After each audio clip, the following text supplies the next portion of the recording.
Good afternoon, everyone. My name is Karen McKinney. I'm a clinical services specialist with the QI/QA team for DMHA. I want to welcome you to our webinar today. We certainly appreciate you taking time to come out and listen to what we have to say. We know things are hectic and sometimes things are short on time, so we certainly appreciate your willingness to be here with us today. As previously stated, this is the DMHA Quality Assurance Team Guidance for Addiction Service Providers.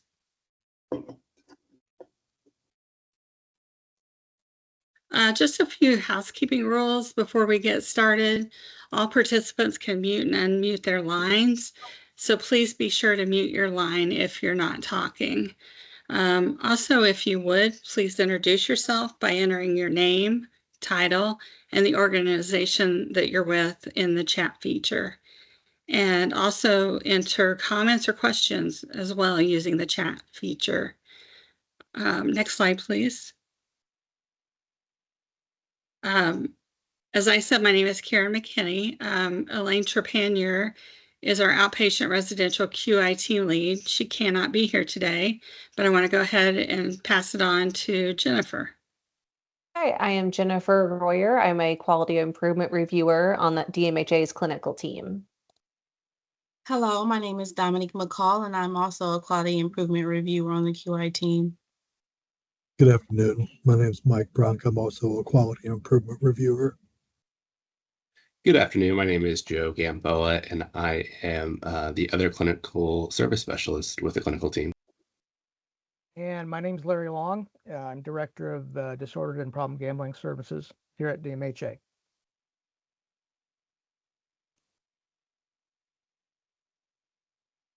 We don't get no CEUs for this right now. I don't think it said anything. Okay, the agenda for today includes first we have a general overview of gambling and addiction services in Indiana. Next, we will dive into a review of the QA processes. We will get into several focus areas on the client chart reviews, including initial assessments, treatment planning, and discharge summaries. Then we will move on to a more serious topic of critical incidents and mortality review trends. Following that, we will talk about residential review themes and wrap things up with a discussion on barriers and challenges that are often reported. And then at the end, we will open up for a question and answer.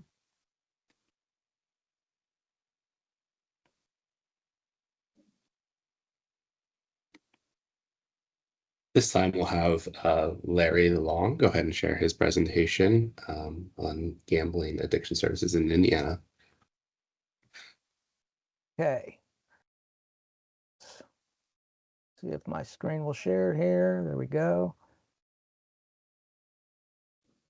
Okay. Everybody can see that, right?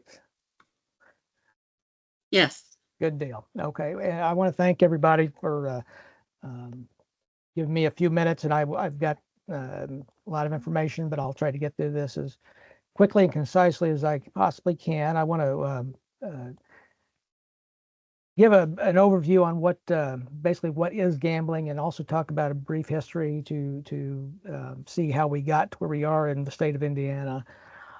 Touch on disordered gambling as well as the prevalence nationwide and specific to Indiana itself, and then talk about the gambling disorder programs and services and partners that we have and work with here at DMHA. So what is gambling? By definition, gambling is the practice of risking money or other stakes in a game or a bet. So you're putting money or something of value at risk with the hope of winning something of greater value.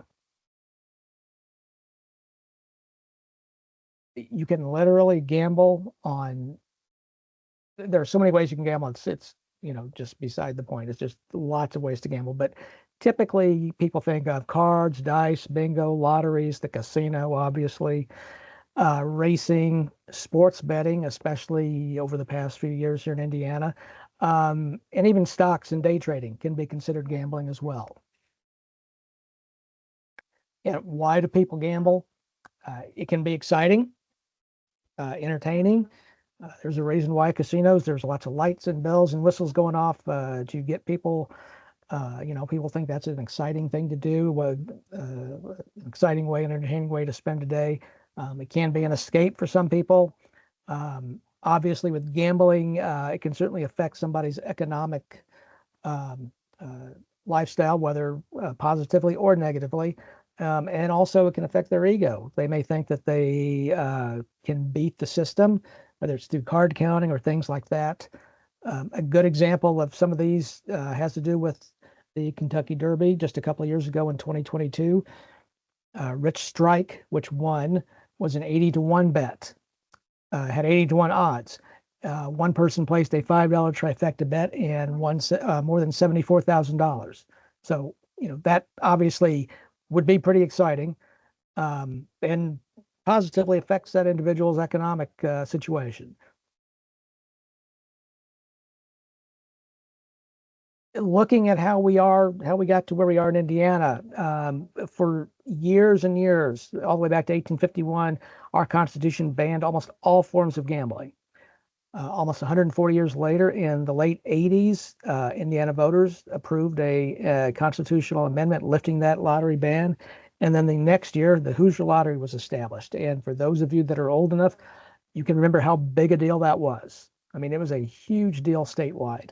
The very first day for scratch-off tickets, over 8 million Hoosier Millionaire tickets were sold. Also in 1989, Indiana residents, at least 60%, voted to legalize casino gambling, but it was denied. Then a couple of years later, Riverboat Casinos passed the House, but a Senate committee rejected it. But then a couple of years later, Indiana becomes the sixth state in the country to legalize riverboat gambling. And then again in 1989, so you can see there's a lot of activity going on in the late 80s, early 90s. But in 1989, parimutuel betting in Indiana is legalized. Hoosier Park opens up in Anderson in 1994, and Indiana Downs opens up in Shelbyville in 2002. And then in Did you get 2007, approval for the Fantastic Four to add that onto the current report? No, Are you that's in what there? I said. That's what I said. Yeah. Mike, those are with. and then in 2007, our state legislature authorized tracks that they could have up to 2,000 electronic gaming machines. So both of those tracks closed down, put in electronic gaming machines, and then reopened a year later. So they have both horse tracks and gaming machines at their establishments. And then the big one, sports betting. So in May of 2019, just a little over 5 years ago, Governor Holcomb signed House Bill 1015 into law, which legalized sports betting online and offline in Indiana. The Gaming Commission is in charge of regulations. You need to be within the state of Indiana to place a bet, and you need to be at least 21 years of age to place a bet. You can bet on professional and college sports, but not on esports or amateur athletics under the age of 18. Tax rate has been set at 9.5%, and the state's take goes to the general fund, where it is also divvied up after that. And I'll touch on that in just a second. But then in September of 2019, the first legal sports book in Indiana began accepting wagers. And then the next month, the following month, online sports betting began. So we've had basically just under 5 years of sports betting in Indiana, 58 months of data that's been collected. Just in Indiana, from September 2019 through June of 2024, there has been $17.283 billion bet on sports events just in Indiana. $17.2 billion. Of that, into the state general fund has been just under $144 million. So that's gone into the state general fund. Of that amount, 3.33% is put into the Addiction Services Fund. So as you can see, just under $4.8 million. Of that 4.8 million, 25% is allotted for the prevention and treatment of compulsive gambling. So in the grand scheme of things, we're not talking about a lot of money. The majority of funding that we get to provide services into the Gamblers Assistance Fund comes from casinos. The small portion we do get from sports betting has amounted to about over this 58-month period to just under $1.2 million. So what is disordered gambling? In 2013, when the DSM-5 came out, it was classified as a behavioral addiction disorder.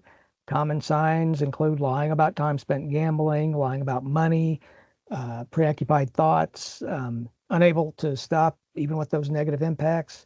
So very similar to the process of other addictions taking place. It can disrupt work, relationships, both physical and mental health, and obviously somebody's financial well-being as well.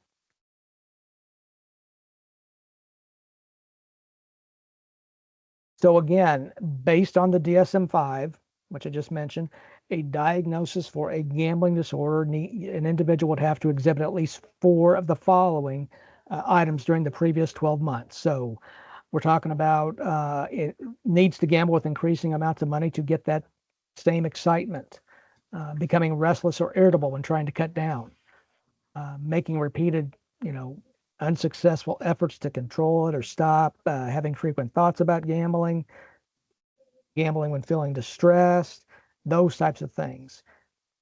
If you replace the word gambling and stick in alcohol or some other substance, you can see that it follows the same path as other addictions. Very, very similar.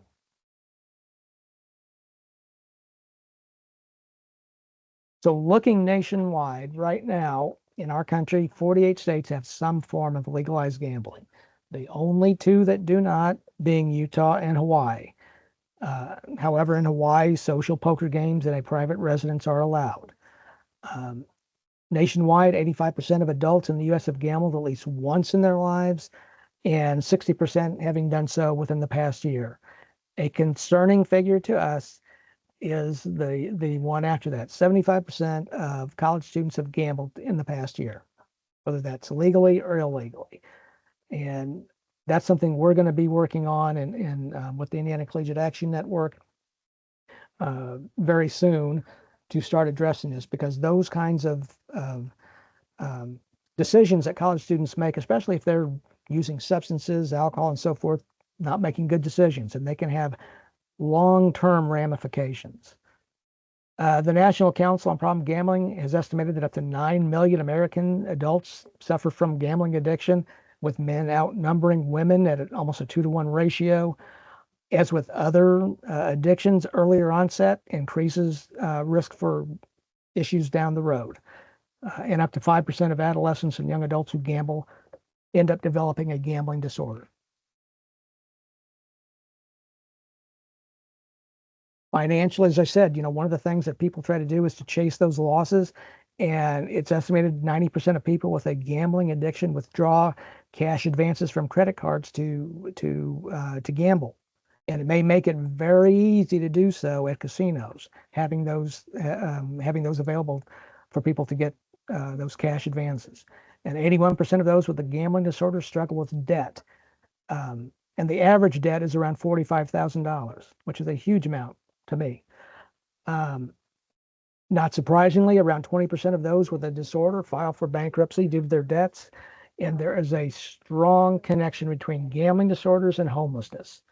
So 1 in 6 people who gamble, they term it harmfully, experience housing problems or periods of homelessness. And finally, the National Council on Problem Gambling has estimated that the annual national social cost with problem gambling is $14 billion. Again, that's annually. So looking specific to Indiana, and we're lucky to have to work with the Indiana Problem Gambling Awareness Program. A couple of years ago, they started doing the Adult Gambling Behaviors in Indiana survey. This is a survey that will be done every other year, so we will have gambling data specific to our state, which we have not had before. So this is going to be extremely good information to help us with our planning and so forth. But they had the most recent survey, which was done in 2022, found that 89% of Hoosiers had gambled at least once in the past 12 months. Men are more likely to participate in sports gaming than women. Young adults more likely to report fewer negative impacts. 39% of Indiana adults were aware of the helpline, that problem gambling helpline, the 1-800-9-WITH-IT number, and I'll talk about that a little bit more in just a minute. And almost 1.5% of Indiana adults had thought of that they might have a problem with or being addicted to gambling. Based on those respondents and with the DSM-5, 2.3 of those respondents had gambling disorders based on the DSM-5, but only just over 0.5% had ever sought treatment. 19.5% of high school seniors had participated in the lottery.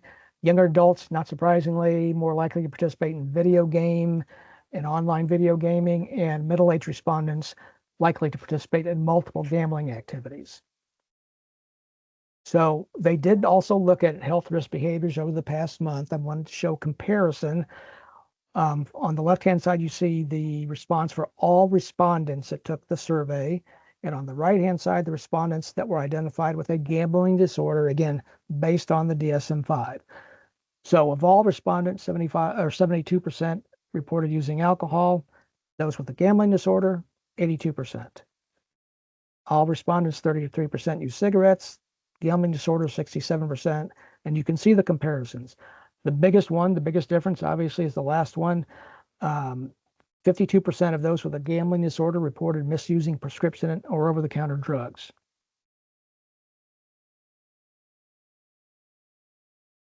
And then finally, they also looked at mental health behaviors. Respondents were asked how many days in the past month their mental health was not good. We're talking stress, depression, emotional issues, and so forth. The average number of what they called mentally unhealthy days was 7 over the previous month. Those who had a gambling disorder, again, based on the DSM-5, reported having over 15 mentally unhealthy days over the previous month. To me, that's a huge number. We're talking half of the month that they were having stress, depression, emotional issues. So let's take a look at what we're doing at DMHA. DMHA does receive allocations from the Addiction Services Fund, which I mentioned a few minutes ago. And with those dollars, we use it for gambling treatment and education services. Our portion of the helpline, which provides information and resources about getting help for problem gambling issues. We work with the Indiana Gaming Commission on the voluntary exclusion program, and I'll touch on that in just a minute. And then also funding of statewide partners that address disordered and problem gambling issues. So right now, to be a gambling disorder service provider and receive funds from DMHA for the services, an agency must be a community mental health center or a certified addiction provider or a behavioral health network in good standing with DMHA. The requirements for those individuals, that the counselors at those agencies, if they are providing gambling treatment services, those counselors need to be qualified to provide counseling, therapy, case management, and like services as defined by IPLA. So no real surprise there. We do ask that they identify at least one lead counselor to sort of oversee the gambling services, and they provide advice, assistance to other agency staff, to sort of head things up. And they also need to maintain credentialing, via a certifying organization. The biggest one, the most used one, actually worldwide, is probably the International Gambling Counselor Certification Board. However, ICATA a few years ago also created the board certified in problem gambling credential, and both those are used and acceptable as well. We ask that all staff providing gambling services have 30 hours of gambling specific training approved by DMHA, and I'll touch on that in just a minute, as well as 6 hours of CEUs each year and the clinical consultation calls, at least 2 annually. So for someone to qualify for gambling treatment and education services at one of these providers, they need to be a resident of Indiana and they need to be at least 12 years of age or older. There are no income requirements, and clients are screened for gambling behavior over the past 12 months. And that screening helps determine the potential need for a further assessment. We asked the providers to use the brief biosocial gambling screen. It is a basic 3-question screen which looks at behavior over the previous 12 months. A yes answer to any of the questions shows that there might be an issue. And in that case, we would then have a further assessment done, a more in-depth assessment done. But the screening piece is absolutely vital. Most of the individuals with a gambling disorder have a co-occurring issue of some kind. It does happen that it may just be gambling, but typically they've got something else going on, whether it's substance use disorder, anxiety, PTSD symptoms, personality disorder, committing crimes to support their habit. As you can see, the divorce rate for individuals with a gambling disorder is twice the rate of non-gamblers. 1 in 5 addicted gamblers attempt suicide, and the suicide rate for this group is 20 times higher than for non-gamblers. So the screening part is vital. And in that case, if they are showing there might be issues, we ask the providers to do a more in-depth assessment by using what's called the South Oaks Gambling Screen. I mentioned this morning, and I'll say on this one too, we are hoping to go to strictly DSM-5 criteria next fiscal year. We had hoped to do so this year, but internally we were not able to make the change with the system we use, but we're hoping to do that next year. It's been around for the South Oaks Gambling Screen, the SOGS, has been around since 1987, I believe. As you can see, I marked out the maybe self-administered. We do not want that to be self-administered at all. It's much better to be used in a conversational manner, back and forth with the clinician. Depending on the outcome of the SOGS, that determines the service package and possible funding available. So for individuals 18 years of age and older, if they score 3 to 7 on the SOGS, then that would qualify them for up to $1,500 in gambling treatment and education services. Scores of 8 to 20 would qualify for up to $3,000 in gambling treatment or education services. And there's a similar breakdown for those individuals 12 to 17 years of age. That SOGS RA is the South Oaks Gambling Screen revised adolescent. So again, that's for the juvenile 12 to 17 years of age group. And again, we're talking about looking at gambling behavior over the 12-month period prior to screening. The types of services available, very similar to typical addiction services, whether it's the care plan, case management, intensive outpatient treatment group, individual counseling, and so on. Probably the biggest difference is the financial counseling piece, both group and individual. But again, it's very similar to what you would see with a typical addiction services. As I mentioned, the Indiana Problem Gambling Awareness Program oversees the administration of the Adult Gambling Behaviors in Indiana Survey. IPGAP, as we call them, is probably our biggest contract. They are a part of Prevention Insights at Indiana University, Bloomington, and was created in 2005. But they serve as a statewide resource on gambling disorder issues and provide technical assistance. And they work really closely, actually, with our providers, whether it's helping them with training issues and credentialing, that type of thing. But also, a few years ago, they put together a 20-module, 30-hour disordered gambling counselor training piece, which we ask all new gambling treatment staff, that's what they need to take to meet the competency requirements to provide services.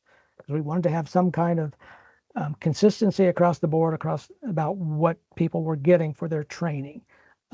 The really good part, I think, about this is, number one, it's you can sort of learn it on your own pace, but it's also free for anybody in Indiana. So if people just are looking for CEUs, that's something they could look at taking. If you have a real interest in problem gambling issues, those are available for you, absolutely free online at their website. And you can contact me for more information as well if you want.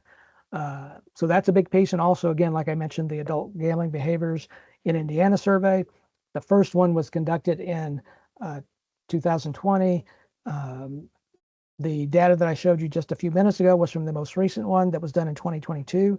They are gearing up to do the next one in fall of this year, with results coming out summer of next year. So we're excited because that gives us data and information specific to what's going on in our state.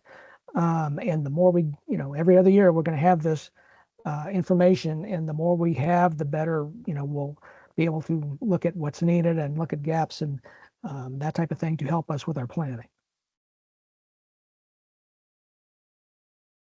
So again, I mentioned the helpline, that we do fund a portion of that, the problem gambling specific side. It's available, staff 24 hours a day, 7 days a week. Can refer callers to appropriate agencies and self-help meetings. I listed numbers below just to give you an idea of past 5 years, to show you how things have picked up. Interestingly enough, I did look at the numbers for the first 6 months of this year, this calendar year, from January 24 through June of this year. We've had 372 gambling specific calls. So you can see that if that pace continues to the end of the year, we're going to be about 120 whatever over 2023. So we want people to utilize the number for information, whether it's for themselves or a family member or a friend or whatever the case may be. There's also a text option available, and that's been increasing as well, people using it. The Indiana Gaming Commission was created in 1993 when all that stuff was happening with the casinos, racinos, charitable gaming, etc. By statute, we have a MOU with the Gaming Commission for them to administer what's called the Voluntary Exclusion Program. This enables individuals to voluntarily exclude themselves from Indiana casinos for either 1 year, 5 years, or for life. Okay. And they can sign up at any Indiana casino or the Gaming Commission office here downtown, or with a designated gambling disorder service provider. And you can see the breakdown of this is the lifetime, those numbers you see. So from 2003, there have been 4,300 that have signed up for 1 year, 2,700 for 5 years, and 3,700 for lifetime. And then the breakdown male, female as well. And then finally, the Indiana Council on Problem Gambling. This is the state affiliate for the National Council on Problem Gambling, founded almost 30 years ago. They maintain a neutral position on gaming and promote awareness and education on gambling issues throughout the state, and are a real advocate for quality treatment for individuals with gambling disorders, and partner with us and the Indiana Problem Gambling Awareness Program to provide training opportunities, typically in the fall and spring, that focus on disordered and problem gambling issues. So what's next? We will continue to work with our current providers to maintain and expand services. And we're always looking to recruit new providers as well. So if you know of agencies, whether it's a CMHC or addiction provider or whatever the case may be, if there's an interest, please feel free to let us know. We would love to have those discussions. We are absolutely looking to increase outreach and awareness across the state. In fact, was lucky enough to have hired a new staff person recently, and that's going to be a major effort. We've been in discussions with the Indiana Collegiate Action Network to look at working with that college age and young adult age group, because that is a sorely missed and highly targeted population that needs to be addressed. And then continue to identify those gaps and needs throughout the state that we need to address, as well as the continued implementation of the statewide survey. And then additional resources that are available for everybody, and my contact info. And I'd be happy to take any questions, or after the fact, I'll make sure my slides are available and contact information. Don't hesitate to reach out. Hey, Larry, we had a question that came in after you had left the meeting yesterday, or sorry, earlier this morning Sure. for you. So people can go in, you said, to the casinos and request a ban for a certain amount of time. They ask how that is monitored and tracked. Is it like a picture? Or do they scan their IDs? There is, yeah, there is, and mostly, I mean, it mostly has to do with winning. If somebody was to, place bets and win and try to collect, there's a process. Obviously, that would be denied. So it's mostly, but they are supposed to have they have a list. The gaming commission, the casinos have a list of who signed up, and there's a process for that, and it's pretty strictly adhered to. The casinos want to make sure that is a people sign up originally, and they want to try to maintain not going and maintain their process to fight that addiction. So they look at it pretty strongly, the casinos do, and if, say, somebody was to go and be placing bets and win and try to collect, the money's confiscated, and they're kicked out. What if on the other side of it, they went in and lost a lot? You know what? That's a good question. And I can find that out there. It's a probably a better answer for the gaming commission, but I can find that out. Typically, a lot of the people, when they go to casinos, they're regulars. So whether it's, people the workers there, typically recognize regulars and this type of thing. So they really do, and I will say the gaming commission does a really good job of training staff at casinos to work with the individuals that might, as far as identifying individuals that might have an issue. And if somebody has been signed up for 1 or 5 years, a lifetime, to make sure that they are working with the individual so that they're not breaking their commitment, I guess I would say. All right, thank you.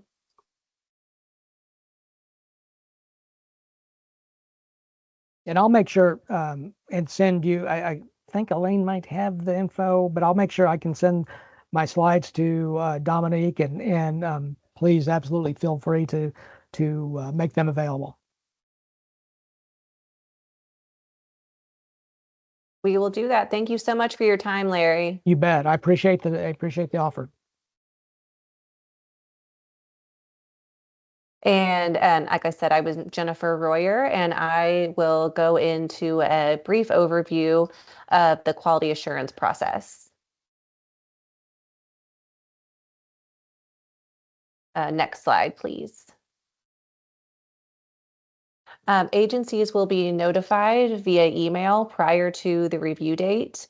Previously, we allowed for a 30-day notification, but starting in state fiscal year 24, we began a 45-day notification period to allow agencies for more time to prepare. The email that is used for that notification is what is on file with the certification and licensure team, so please keep those as up to date as possible. That is very helpful for us. The email notification will give more details on the documentation that needs to be submitted in advance, which includes agency policies, randomly selected consumer charts, and employee training materials. For agencies that do typically utilize DARMA, your initial notification will usually already have a list of selected consumers in the notification. For the agencies that do not utilize Dharma, you will have 7 days from the notification to provide the QA team with a list of consumers who started treatment within your most recent certification period. And from there, oh, there we go. From there, we'll make a random selection and provide that back to you. For remote reviews, agency will have the option of providing either EMR access for reviewers or uploading consumer charts via a secure SharePoint link. And just as a note, GMHA is the one who determines whether those are remote or in person.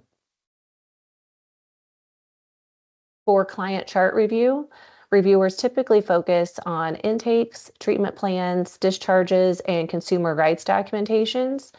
But from year to year, DMHA may focus on different areas of Indiana Administrative Code. So we will always ask for the consumer's entire chart just to make sure we have all the information available. After the review, whether it's in person or virtual, there will be a wrap-up meeting where we can discuss our preliminary findings and answer any immediate questions the agency may have. Within 30 days of the review, we will provide you with a detailed report outlining all of the agency strengths that we found, any items requiring corrective action, and a review summary. Following the report, within 30 days, the agency will provide DMHA with a corrective action plan if it was required based on the review. The plan should document the changes being made with the agency, a timeline for the correction, and any supportive documentation that would go along with that. The QA team can provide a template for the corrective action plan, but this is not required. It is available if wanted, but we will accept the CAP in anyone's preferred method. After we receive the CAP, we might request additional documentation or approve the agency approaches. And as always, the QA team is available for any questions or to offer support throughout the process. And please remember that the QA process is separate from certification, so continue to submit any documentation to the certification team as you normally would. And now Joe will go over some assessments and treatment plan information. Good afternoon, everyone. So Jennifer shared some kind of high level things that we look for when doing reviews. I'm going to talk a little bit more in depth of the kind of the 3 areas that we look at as far as documentation or clinical charts, and this being assessments on the initial intake. The intake assessment shall include but not limit to the following items, and all of this is referenced to Indiana Administrative Code, and you can see the references there as well. A psychosocial history, emotional behavior functioning, alcohol and other drug use history, and medical conditions. Again, depending on your EHR, your workflow, these are going to probably look different for everyone. These are just kind of the items that we look for when conducting our reviews. Additionally, individuals should be screened for co-occurring disorders, and the program shall refer the individual to appropriate treatment or link with other programs with special expertise if there are medical or unstable psychiatric conditions that would preclude the consumer's participation in this level of treatment, or a more intensive level of treatment is indicated from those initial assessments. So this is a list of the approved specialties and providers that can do intake assessments.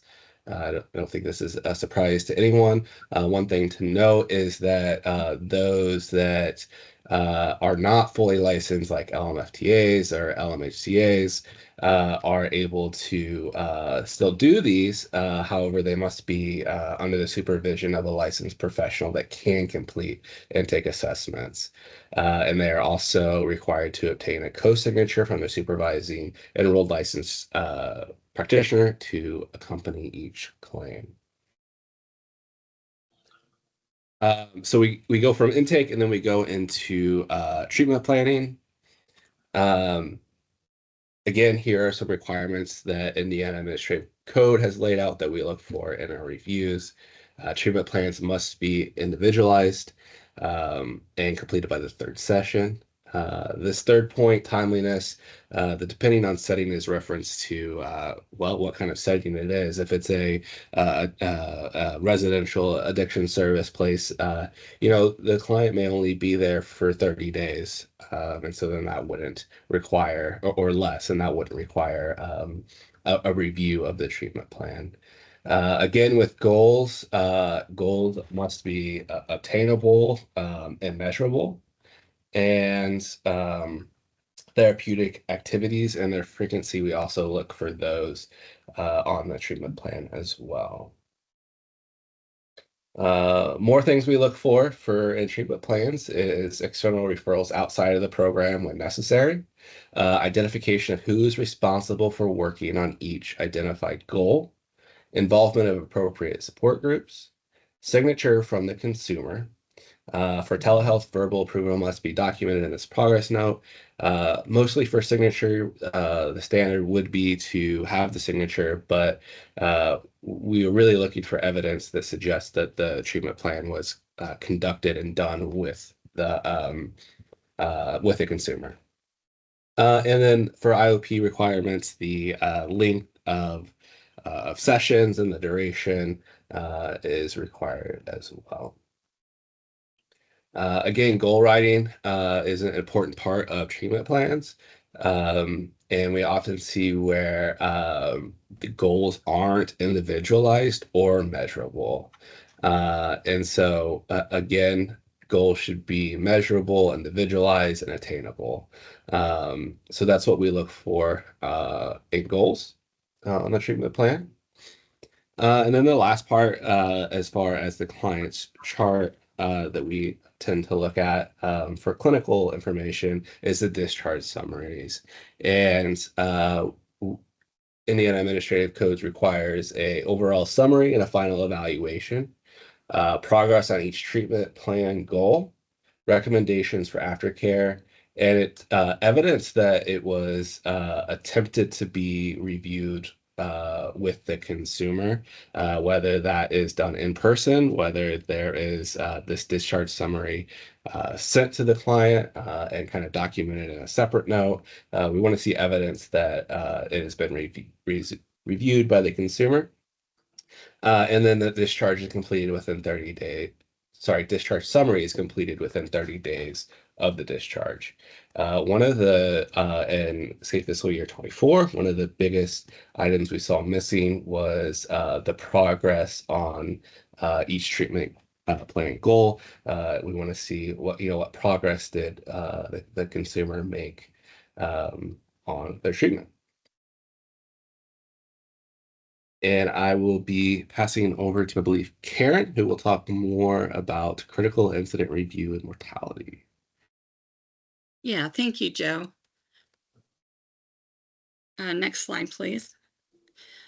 Some examples of information that we review in these situations is, first of all, is the cause of death. We will look at medications, what that person was taking, maybe medications they recently stopped using. We'll look at different types of assessments that have been completed. Was there a GAD-7 completed, a PHQ-9? We'll look at different types of evidence-based practices, such as cognitive behavioral therapy, DBT, motivational interviewing, were any of those EBTs used. We'll look to see if the documentation is individualized to that specific individual. We'll look at treatment plan components and fulfillment of that. We'll also look at services provided. Were they getting skills training, group therapy, individual therapy, case management? What services was that person participating in? Any re-engagement attempts. Sometimes, we certainly know that a person might come for an intake and then they're supposed to get signed up for group therapy and for some reason they don't come back. Or maybe they come to a couple groups and then leave. We'll look to see if the agency made any attempts to reach out to that individual to try to get them re-engaged into treatment. Another thing that we'll look at is safety plans like the Columbia to see what kind of information we can gather from that. We'll look at releases of information that are on file and also look at natural supports and external provider collaboration. The Critical Incident Review, the Mortality Review Committee functions to provide a comprehensive review of documentation in the event of a patient death. Per the DMHA Incident Review Policy, an internal review of incidents of this nature is required. The DMHA QA/QI team will request documents and information be submitted within 14 calendar days from the date of the notice. Specific information will be requested for review, which will be noted in the letter sent to the provider. Where possible, DMHA will attempt to incorporate these reviews into the regular QA process. Based on DMHA's QA/QI investigation, DMHA may provide an outcomes report or may require a corrective action plan to address findings. Some of the trends that we've seen in reviewing critical incidents, one of the ones that we see quite often is a lack of consistent treatment, where the individual is maybe in and out of treatment. Like I said earlier, they might come for the assessment, but don't follow up. We'll see kind of along those lines a lack of engagement with that individual. We also look at natural supports, and we've seen that there tends to be trends related to limited natural support involvement, and also trends that show a limited external collaboration. There might be a collaboration with the primary care physician, but not necessarily the individual's therapist or others of their treatment plan outside of the facility. We tend to see insufficient releases of information, inconsistent involvement in therapeutic activities, and for those individuals with substance use disorders, oftentimes we'll see a recent relapse, or if not a relapse, perhaps a lack of relapse prevention planning. And I'm going to turn this over to Mike now. Thank you.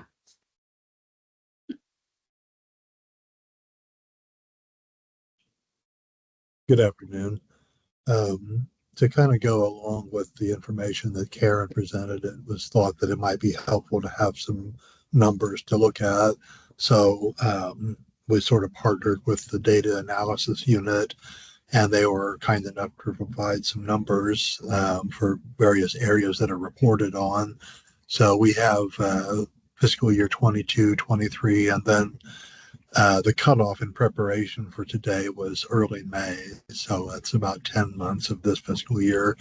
I can't provide an explanation for exactly what we see in the numbers, but for informational purposes, it's interesting to just kind of see that some of the numbers do seem to change from year to year, and some of the trends indicate that maybe some problems are going down, which will hopefully continue.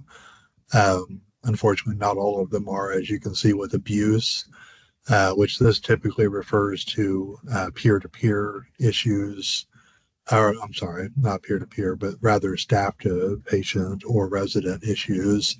I'm not sure why.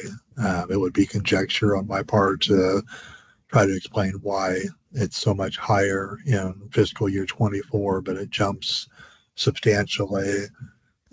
Sometimes I wonder if it's possible that it's just a matter of people are reporting more.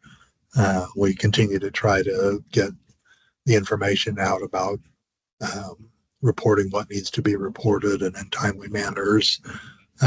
Assault didn't appear to vary much. Death does fortunately appear to have declined significantly this year, as did elopement, with only 7 so far for fiscal year 24. ER visits topped the list, but fortunately that also seems to have dropped a bit this year. And then the other numbers are relatively consistent, it would seem, although police response does seem to have dropped significantly as well. This is important for, the recording and the understanding and to try to get some sense of what's going on with some of these things when we do our reviews. Sometimes these are areas that we can target a little bit to try to understand better what's happening, but it remains important just to keep getting these things turned in when they happen. And next up will be Jennifer to talk about residential themes.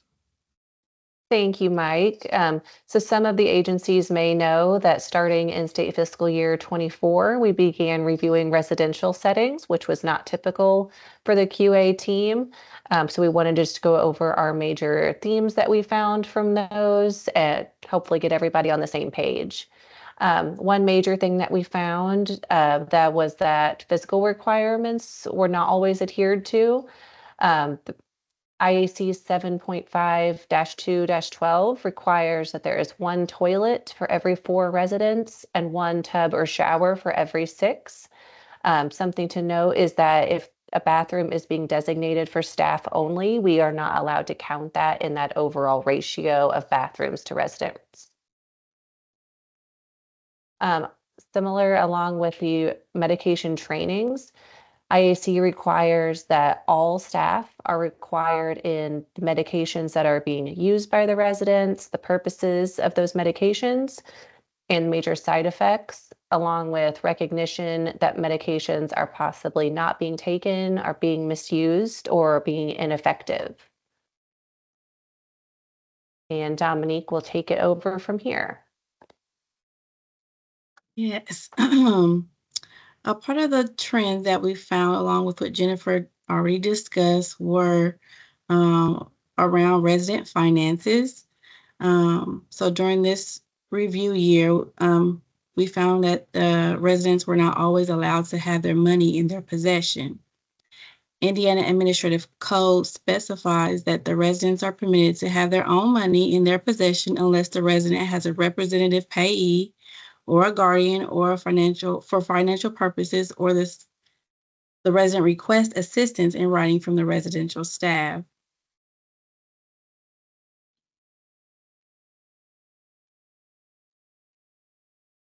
Next slide, please.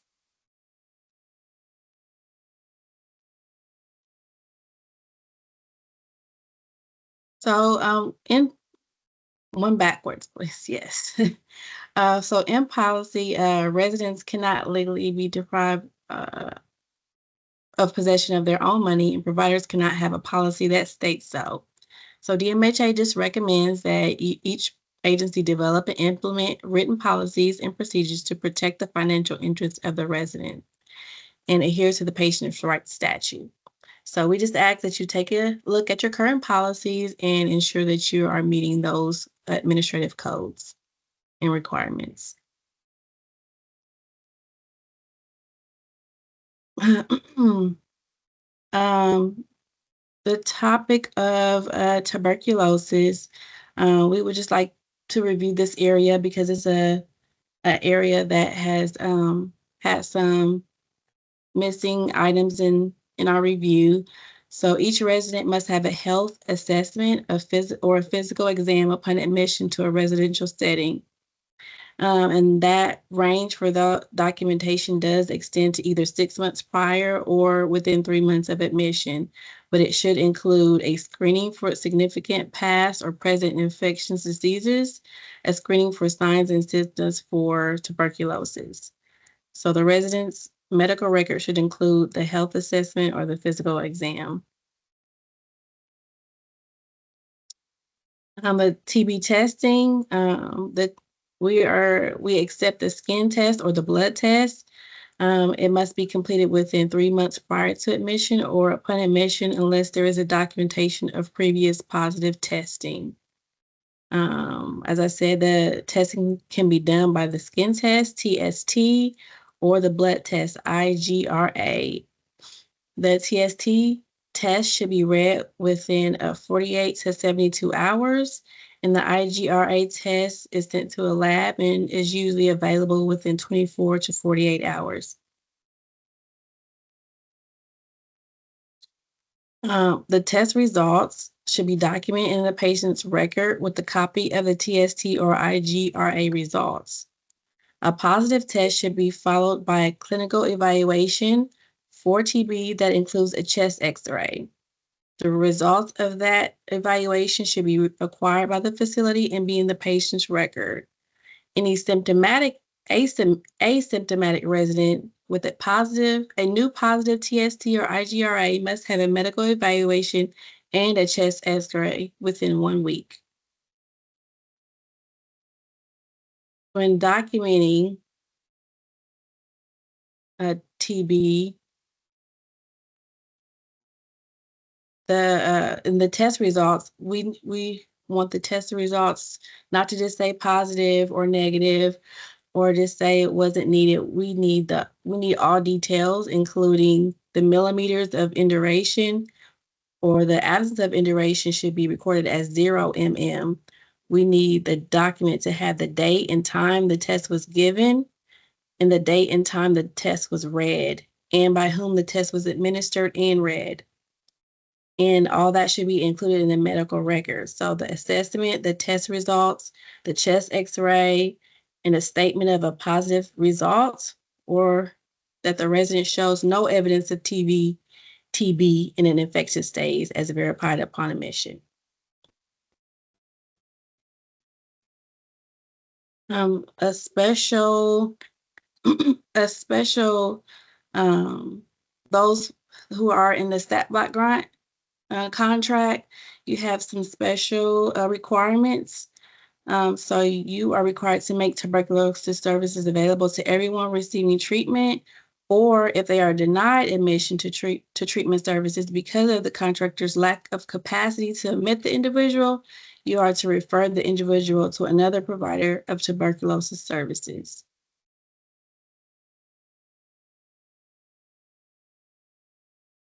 And for those block grant contract providers, you are required to provide health education, including TB and its symptoms, the mechanism of TB, infection and control measures, nature and duration of treatment, the importance of and adherence to treatment and the need for complete and regular treatment, possible side effects of drugs, consequences of irregular treatment or premature cessation of treatment.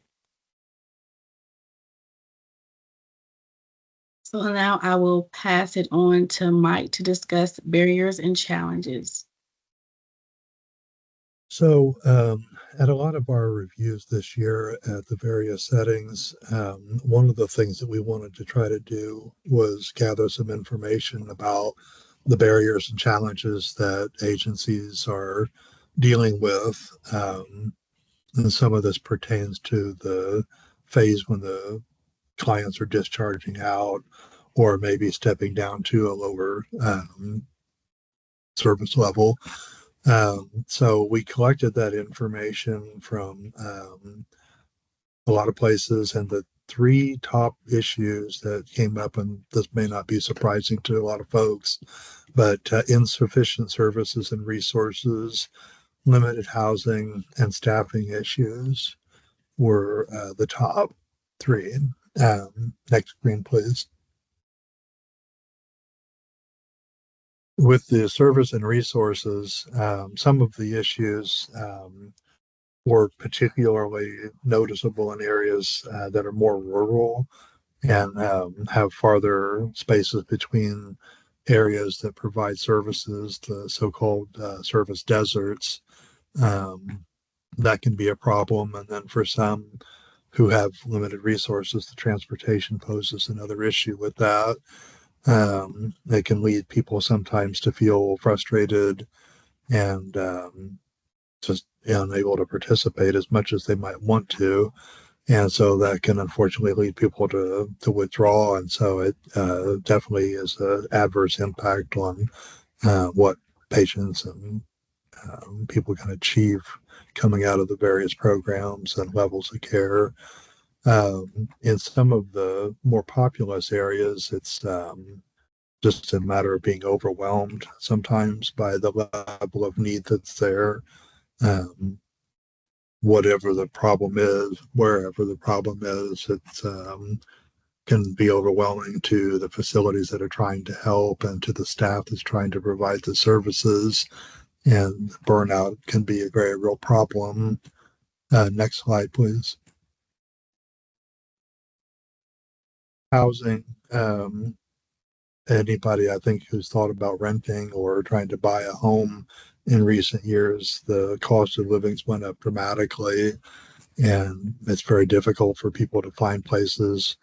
A lot of folks, unfortunately, in their recovery journey have lost much along the way, if not virtually everything. So finding employment can be a challenge. And then housing, of course, is a problem right behind that. So all these issues can influence people's recovery. And if they can find housing, sometimes the housing is with other people who may themselves be in recovery, or it could be a stressful environment that's not conducive to their recovery. So it's really a major problem in a lot of different ways. Next slide, please. And then staffing issues, the third of the barriers and challenges. In some areas, what we've found is that it can be difficult to get the qualified staff in. Sometimes it's a matter of the being a lot of facilities and agencies in the area, so they can be a little more competitive. So people will leave to go to where the pay might be a little bit better. Some of it is a matter of feeling unsafe at some places if they take high acuity patients. So they might be looking to get into a place that they just aren't dealing with as much of the safety factors and aggressive behavior, for example. Staff turnover for just being burnt out in general over the time that people have spent a lot of years in this. It can be, as many of us know, draining and taxing, and just the tension that may exist in a place, the sense of teamwork that may exist. All of those can be powerful incentives to look for work elsewhere, depending on what the tone of the place is. Next slide, please.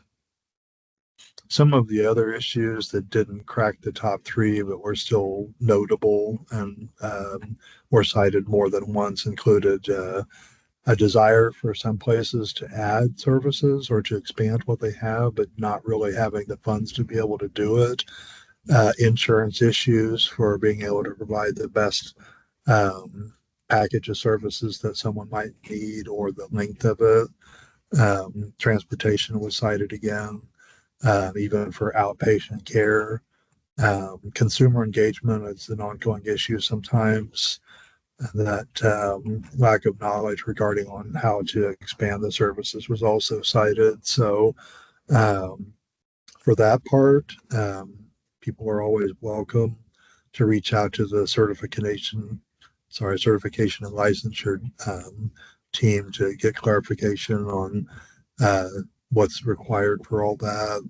And then for quality issues, they can certainly reach out to our team, and we're happy to help with that as well. At the very least, try to point people in the right direction. Next slide, please. The reviews are typically guided by the block grants, if that's applicable, but more than anything, the Indiana Administrative Code. The top one here on the list for links is in reference to the ASOs and ASRs. That would correlate to the IAC 444.4. The next one pertaining to CMHCs is the 440.9, and then the final one there for the residential settings, that is the IAC 447.5. Next slide, please. Some other resources. We've developed a web page that has some information on it. We're hoping to continue adding to that so that we can make it more robust over time and hopefully more helpful to a variety of needs. I mentioned that you can reach out to us. That's our QAQI email there. We also wanted to make note that the CFR changed in April of this year. And so there's some information out there. We encourage people to take a look at that. and it may be necessary to update forms and practices related to that. Next slide, please. In regard to what Dominique was talking about earlier with the tuberculosis, the top item there has some information that pertains to that people can go and take a look at that if you need to. There's also the Counseling for TB link there. And then kind of in regard to the barriers and challenges, Indiana Recovery Hubs may be something that could be helpful to some for addressing some of that. It's distributed geographically around the state, but isn't necessarily tied to one agency or provider. And maybe it can connect people to some helpful things. And I think next page, we're at the point where if folks have any questions, we can do our best to try to address those. And if we can't answer them now, we'll be happy to take the information and then get it to you at a later time. So I saw we had a couple of questions around the trainings that I was talking about earlier already in the chat. So those do not have to be completed yearly. They just have to be completed at some point during the person's employment, most likely during an onboarding stage, but IAC does not have a specific requirement for that. And that we don't have a specific training for the medications that's required. That can be anything that is specific to your agency and what medications are being used there. But we are always happy to take a look at anything, and we could let you know if it meets IAC or not. Did that answer your questions, or was there anything else more specific?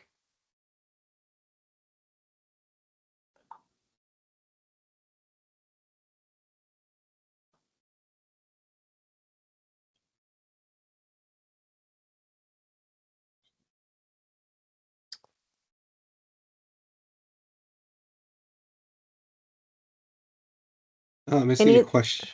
I see the question. Is there a specific training for? Was that already been answered? No, there is not a specific training. I believe that someone might have to correct me. I believe that pertains to the block grant agencies. And there is nothing specific. Anything substance abuse related would meet that requirement.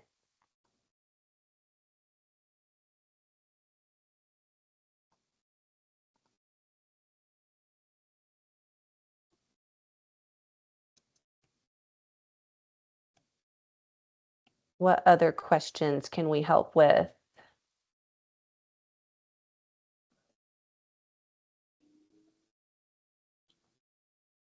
There's a comment in the chat that the individual would love these PowerPoints sent to them, as they're very concise and user-friendly. Yes, this is being recorded and it will be posted to our website shortly.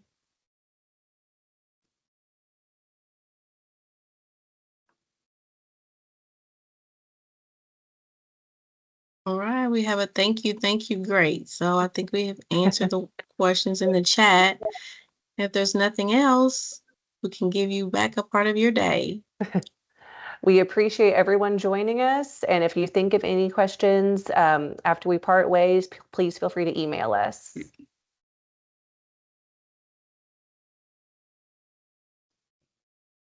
Thank you. Thank you.